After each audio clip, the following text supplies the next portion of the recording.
Hi, everyone. Welcome to Smart Water Wednesdays. I'm Ben Coffey. I have with me a very special guest from Gachina Landscape, Chad Sutton, who leads the water management team and is going to talk with us today about the concept of watering to a budget. And I want to drill into that a little bit before we get started, Chad. Sure. This is something that I feel like is the direction the industry will go, but it's not something that's very common nationwide. So it is something that we see in the most progressive areas where water is at issue, right? California is on the forefront of that conversation. Correct. And what we see is throughout the country, water restrictions are mostly, water on certain days of the week. But where you're at, they are giving you an allotment and asking you to nail that. Can you refine that for us a little bit? Sure. Yeah. We in the Bay Area, San Francisco Bay Area of Northern California, we work with over 40 water districts, Ben. It's crazy. And each one of the 40 water districts can write their own rules as far as what this looks like. But what most of them are starting to do now is give each site its own specific water budget. And they are reporting to all the stakeholders involved in that site how you do each month or bi-monthly, whatever their tracking period is, about how your actual usage compares to budget. And, in some cases in the past, like when we've had drought, they will start to penalize you for being over that budget. We are headed back into another severe drought. We will reach the exceptional stage of drought, which is the most severe probably in the next couple of months. We haven't had any mandatory restrictions yet, but we are trending in that direction. If we don't get a super soaker of a winter, we're probably looking at mandatory. And what they did last time was, yes, 2-day-a-week restrictions. And that really, makes it hard to, even like come close to the budget they've set, because when they restrict your days of the week and your water window that much, you really are going to be forced to, really go super low, well beyond what they might even be asking for in a reduction. And you're freezing up a little bit, Ben, but I'll just keep winging it here for a second. Are you back? There you go. Sorry, you froze. I froze. I.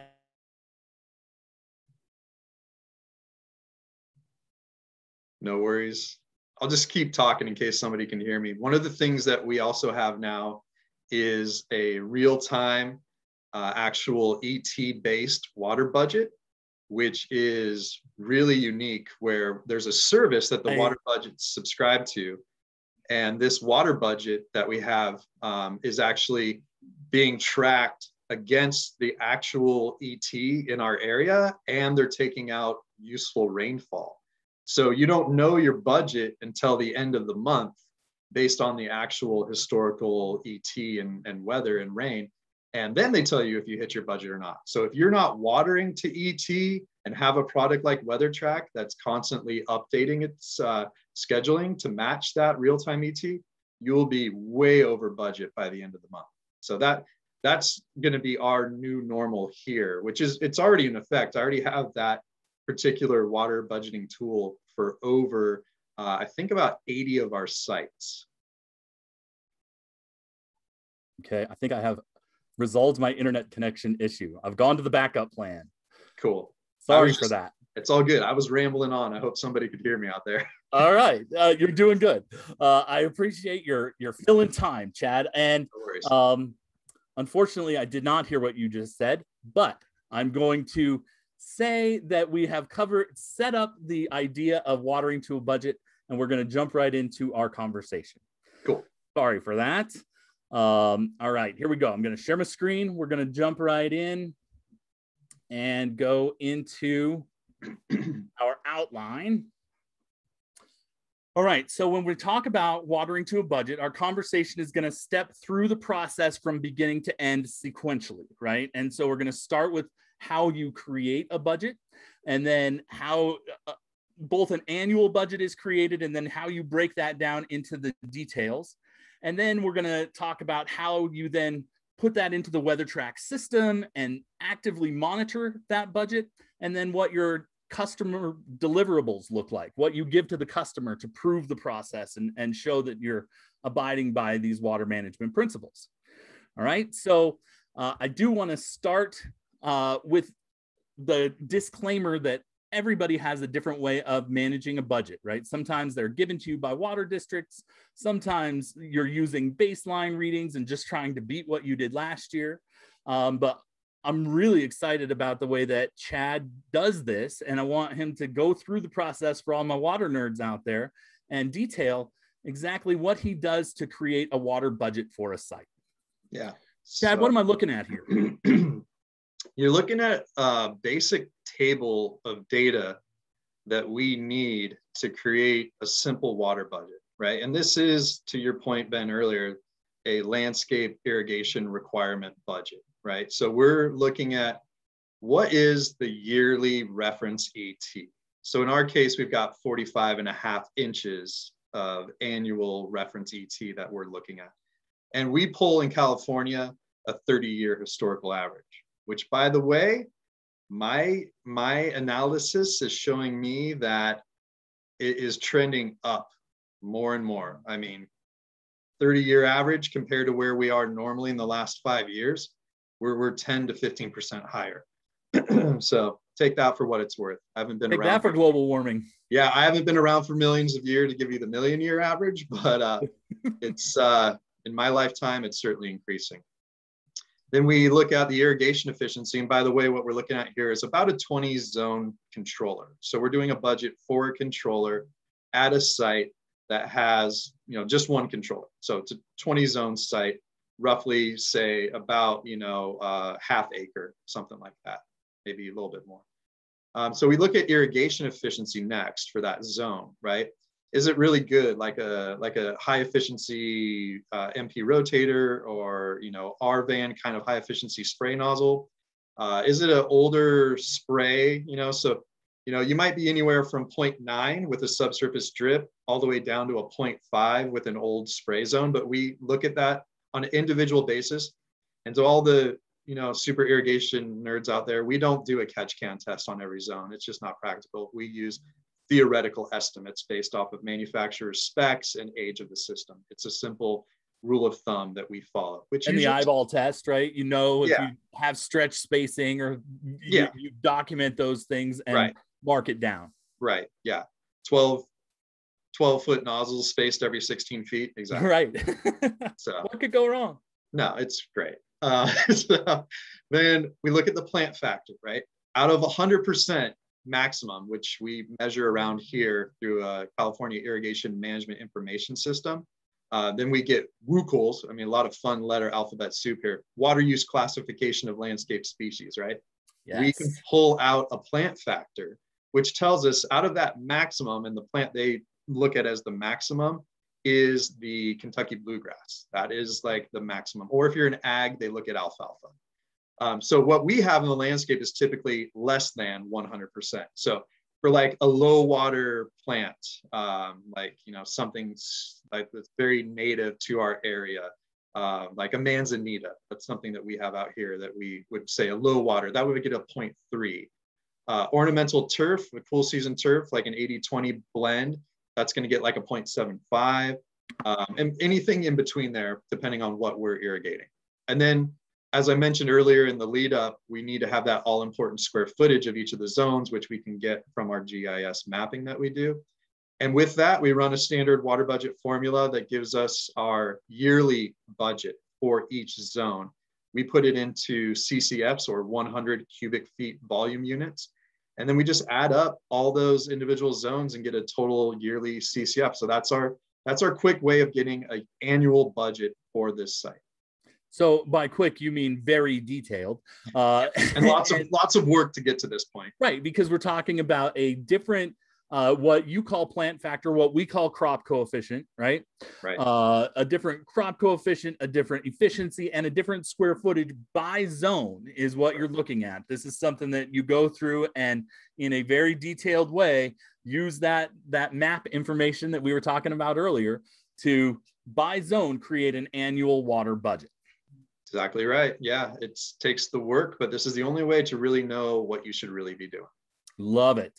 All right. So once we have the annual budget by zone, we then have to move forward and break that down into bite-sized chunks. So we go into, let's go to take that annual number and break it down into a monthly allocation or a monthly budget. Can you talk about that a little bit?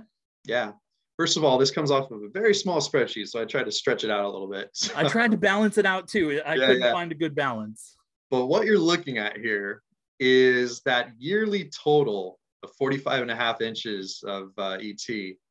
And we have really good information here. So we know in different cities around the Bay Area what that monthly total looks like.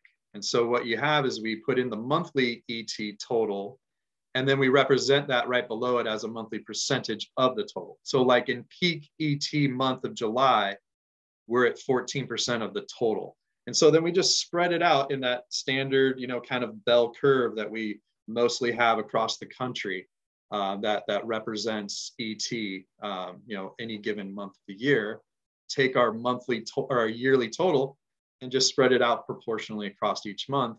And then with WeatherTRAK, we start adding in a dollar budget as well, because we'll get to the next part with the details, but that's going to be important too, right? Because a lot of us appreciate volume of water, but I think a lot more of us appreciate dollars per month. So that's a critical piece as well.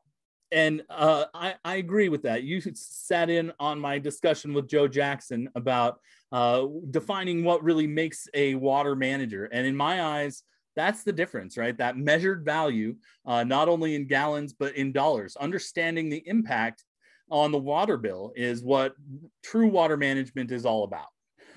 And so I couldn't be more in lockstep with you. What I do want to cover in a little bit of detail that you said, but we see that bell curve play out in this monthly percentage of total, right? So you went through, are these your numbers that you created for the bell curve, or did you use some sort of reference material for that?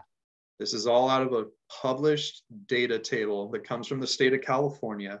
That's from their irrigation management information system and is 30 years of historical average.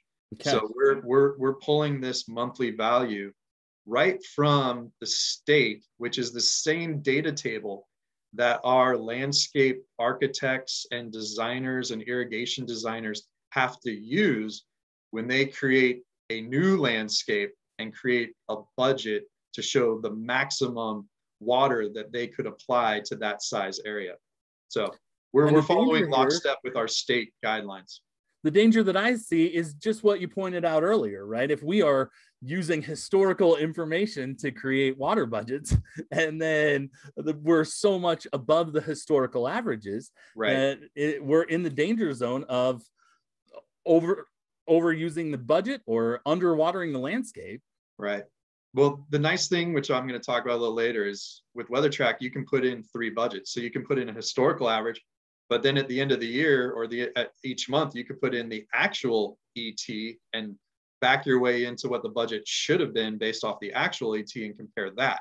So we have lots of tools within WeatherTRAK to help us understand whether we're applying it appropriately for the current period we're in with the real ET for that period.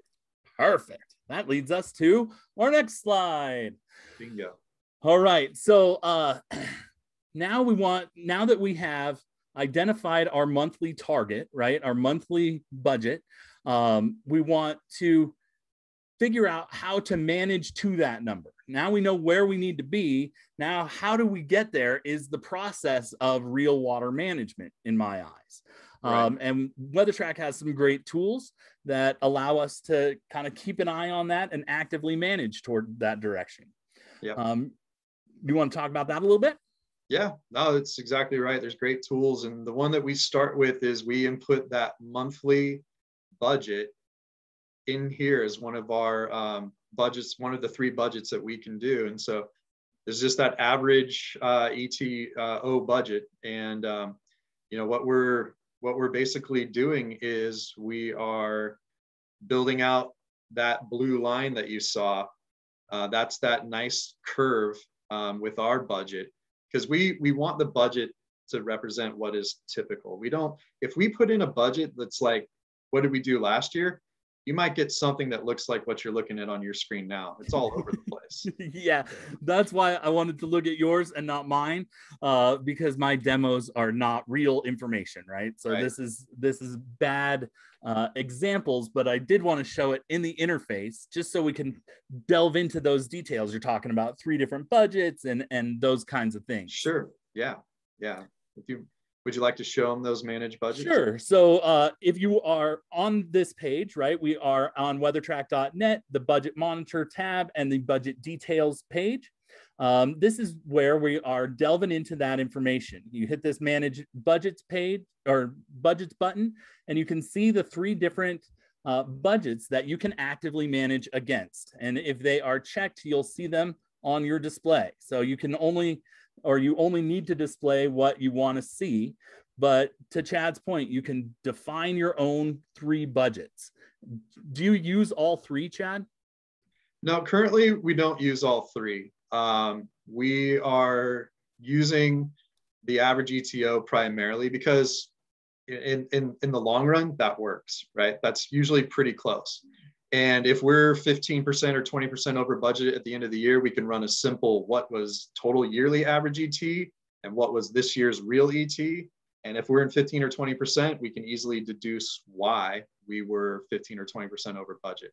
So inputting a whole separate one at the end to show each month's actual, not critical unless we're really getting down into a specific site where we've had some issues or challenges hitting the budget. And we really want to know what's going on. Yeah.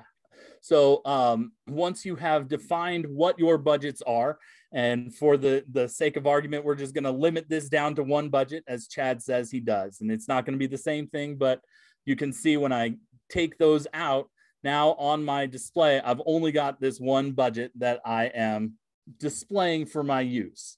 Right. Now, once I have defined that budget, I go in and set that monthly number, right? This is where I go in and input both the gallons and the dollars that are associated to the budget that I'm trying to hit. Right, exactly. Yeah, and it's a really quick, simple process. You know, once you've got it all figured out, putting it in here is quick and easy. And then, all right. And then once you have your budget numbers in there, where do you go from there? Well, what I like to do is when I first get a budget in there, if I've had a flow sensor active and it's been measuring actual usage, I like to go in and look at past years of flow information to try and help validate, you know, am I close to what we expect our budget to be going forward? It's a nice way just to have a quick ground truthing sanity check kind of moment to make sure that you didn't accidentally mess up your formula and your budget is 10,000 CCFs more than what you've been doing, something like that. So yeah, it's nice. So you can go back test it and you can plug in as your first metric, your budget, and your second metric, any one of those years of historical usage in any which different fashion you want, measured with bills or calendar or from, you know, whatever you want. I think you've got 3 or 4 options. Right. And the information from the WeatherTRAK is automatically in there, right? So as long as you have had a flow sensor connected, we are watching those gallons, tracking it in the system, and they will appear here that you can align either with the calendar month or the budget cycle or the billing dates. And you can go in and, to Chad's point, put in a new budget, but look and see what your measured usage was from last year. The right. Measured usage isn't something that you need to populate. It's something that WeatherTRAK just has the data in there for you. Just like magic. Like magic. Got to pause for a second, Chad. Our friend Jonathan Caceres has a question. What software are you using to take field measurements? ArcGIS. And that is a software from Esri, ESRI. We create our maps using that software. It's a true GIS product. And when we measure or outline the zone area, it automatically gives us our square footage. Boom. Great question. Thank you, Jonathan. All right. So anything else about managing on these budget details, getting these budget details in place? No, I think we've covered it. I would just say, this is a process, right? Getting a budget perfected. There's measuring, there's thinking, there's inputting, but then there's the reality. So I'd say as you work through that first year or so, you might have to adjust some stuff because there's always unique factors at a site. So, a budget probably shouldn't be locked down until, you've got at least I'd say 6 months under your belt so you can really start to see how it looks. And then, in the future, it needs to be updated. So it's not a one-time shot, right? If you take out a bunch of turf and you replace it with low water plants, or you take out high inefficient spray and put in drip, it needs to be a continual process. So refresh your budgets and your maps as often as possible. That's the best bet. Great tip. And then this is where we really get into that principle, right? Where we get into seeing our actual usage and comparing it against the number. So this is the first place we see it. And we'll have another example coming right up here. But in my eyes, watering to a budget is exactly that, is a management process whereby you come in, the number that you're supposed to hit, and you manage into that number. And that doesn't mean you look at the end of the month and see if you made it. It means you watch as you go to kind of make sure that you are hitting those budget numbers and hitting those goals. Absolutely. All right. And so here is what you do to do that, to show that in a dashboard view. Talk about the budget monitor for a second. Yeah, so budget monitor is a great way on a reoccurring basis, like, a couple times a week or whatever you want to do, once a week. Look at what your monthly usage is compared to that monthly budget and get a quick snapshot of that percentage. And just, really quickly say we're about, 40% of the way through the month or whatever you happen to be when you take the snapshot and compare that percentage. And you can quickly identify where things are going off budget quickly. Then we can start to make decisions on how we can affect that usage. Or is it because we've missed something in the budget? And so it's a real-time management tool that you can look at as often as you want to make those decisions on the ground about which way you need to go to get the outcome you're looking for. So Chad's numbers are much more real life than mine. Again, this is just sales demos where I don't really keep up to date with all of this stuff, but I wanted to show you what it looks like in the WeatherTRAK interface. So again, we go to weathertrak.net, the budget monitor tab, and now we go over to the monitor budgets. And you can see here that you can go in and juggle the accounts that you have, the budgets that are set up for those accounts, and what you're comparing them to. And then, of course, you always want to standardize your units. Make sure you're comparing apples to apples, either gallons or cubic feet or K-gallons. But this is the dashboard that you use, right, Chad, when you're logging in to look at all of those customers. You're doing this for so many folks that this is really where we see it. Right. Yeah, exactly. Yeah. So this is my big picture, management tool that I can use to help steer the ship. And you can see what percentage of that budget you used. So if you are, for example, 50% of the way through the month and 70% of the way through the budget, that's the red flag you're looking for. That's what you're on the hunt to manage around. Exactly. Yeah. If we can get ahead of that, and the decisions are not always easy, right? Because the decision could be, do we let the redwood trees stress out, or do we, have to rezone to do things better, hydrozones? So they're not always easy decisions that you can quickly change, but at least you're aware of the problem and you can start to have a plan to address it. So a budget is not always going to be the reason that you get below the budget, but it can be the reason that you start along that path, which is great. Yeah. So this is, now you can see where this fits into that graph and how Chad is tracking each one of these separate sites or separate accounts, and see the percentage of his monthly budget that he is actively managing against. And finally, at the end of the month, right now, we want to prove that we have done what we set out to do. And this is what you use to correspond with your customers and show them that legwork, right? This is the WeatherTRAK budget comparison report. Can you talk about that a little bit? Yeah, absolutely. Yeah. So when we get done with our project and we've got our budgets dialed in and we've got our flow sensors up and running and we want to start this, we use this budget comparison report right out of WeatherTRAK.net. And we set up a subscription with ourselves and our clients and all the stakeholders involved. And everybody gets that monthly report showing how we did compared to the budget. So it's kind of like that scorecard. And it continuously tells the story about water management. So I love it. It re-engages me with my clients at least once a month. And that is a great way to continue to show the value that we provide and that our clients are getting the outcomes that they're investing into and expecting to get. So you find that on the WeatherTRAK.net reports page, and you come down into your budget monitor reports. You'll find the budget comparison report, and again, set up exactly what you want that report to contain. The account and the specific metrics that you want. And Chad is talking about the subscribe option, where the report will automatically generate and be delivered to your inbox at the time of your choosing. That's exactly right. Yeah, it's a great feature. It's one of those set it and almost kind of forget it moments where you can let it run in the background and, the beginning of the month. Pro tip, if you want to run the report for last month's water, run that report on the second day of the new month, okay? Because if you run it on the first day, it's not quite totaled up all the way.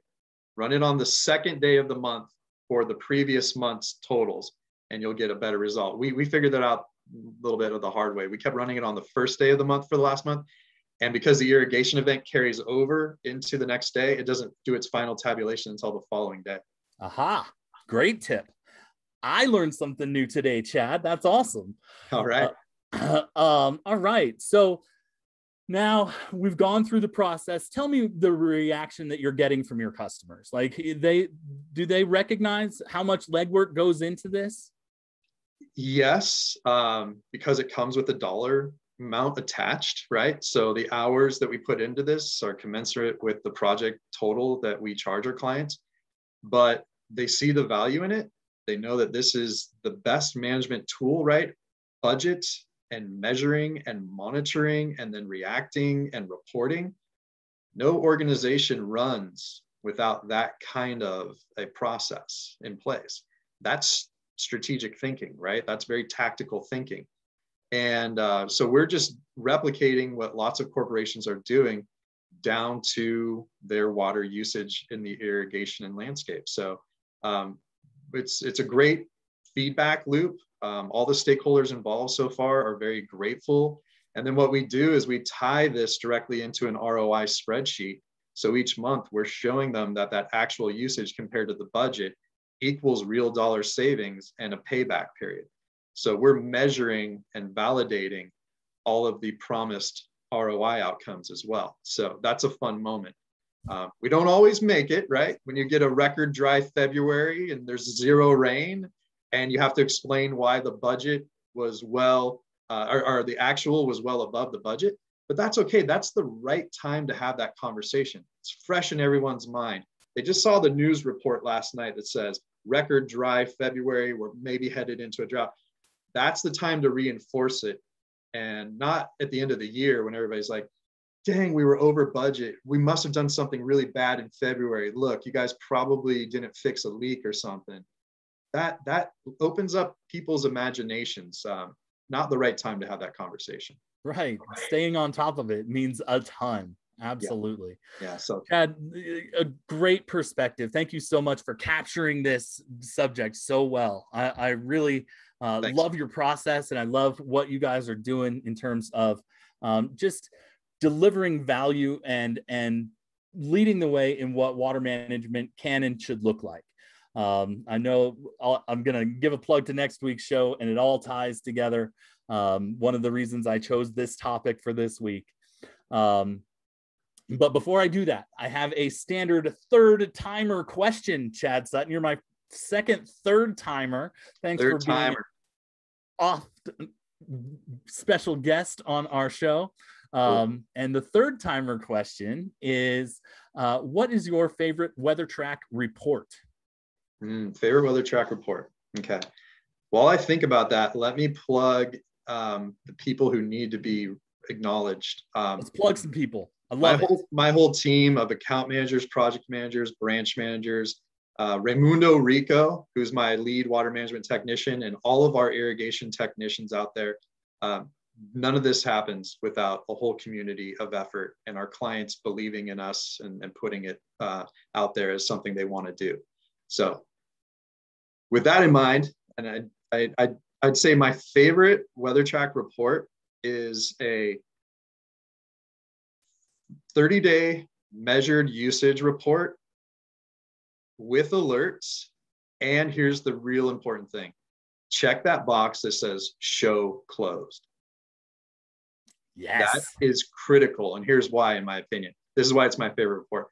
When you get into flow monitoring, master valve flow sensor, and you're on a WeatherTRAK, what we set up as our standard is to automatically clear the flow alarms each night before irrigation. Because if it's just one broken head on a zone, we want to know about it, we want to respond about it, we want to fix it quickly, but we don't want that to shut down the whole zone, right?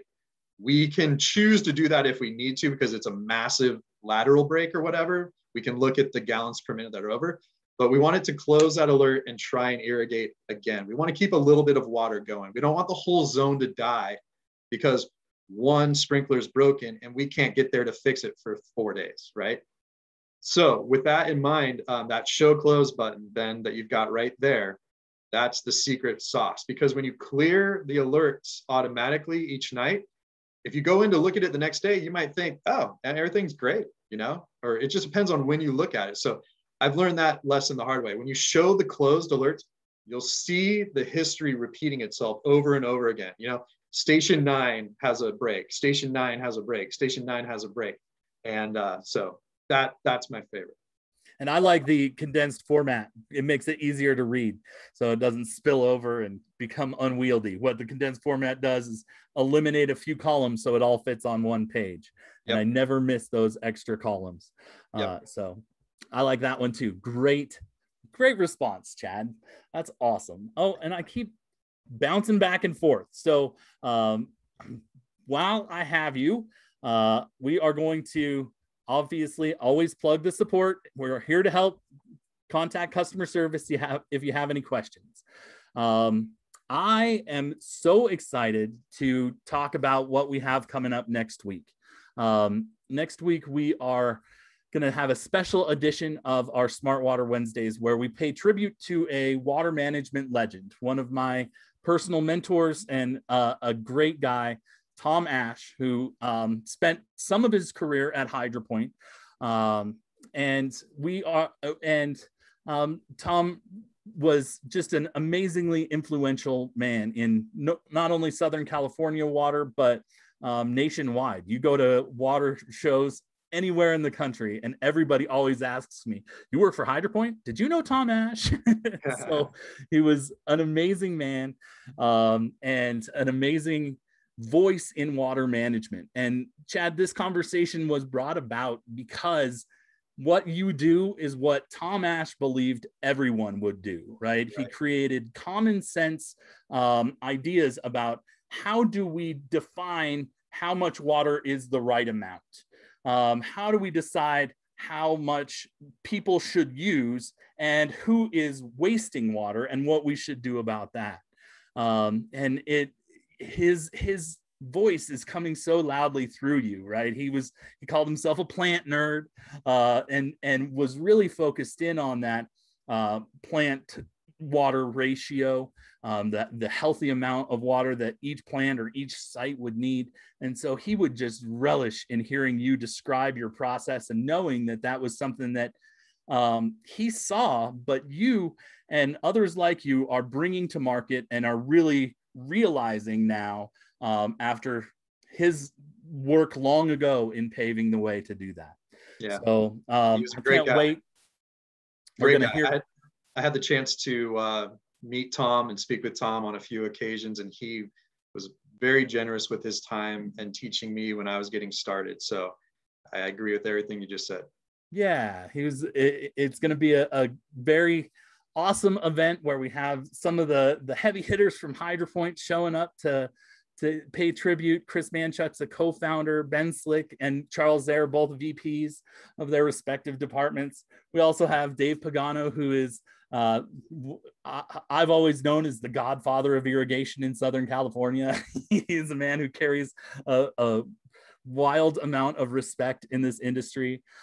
Tim Barr, who worked with Tom at the Western Municipal Water District, and Danny Smith, who is now leading his own water management program for Park West, and whose comments on social media actually brought up this idea of paying a tribute to Tom. So can't Good wait to spend some time with those guys and remember Tom and his great contributions to our industry. Right on. Yeah, Danny's a very great water manager, and look forward to hearing all about this. Yes. So Chad, thank you so much. I value you as a co-worker, but I really enjoy these conversations. I learned so much by talking to you. I should have had my pen and paper out. Last time we did this, I caught you taking notes. This time it was my turn. But I really appreciate you taking time and lending us your perspective on watering to a budget. My pleasure, Ben. It's great. Thanks for keeping it all going, man. Appreciate it. Thank you. Thanks everyone for joining us. Hopefully we'll see you next week.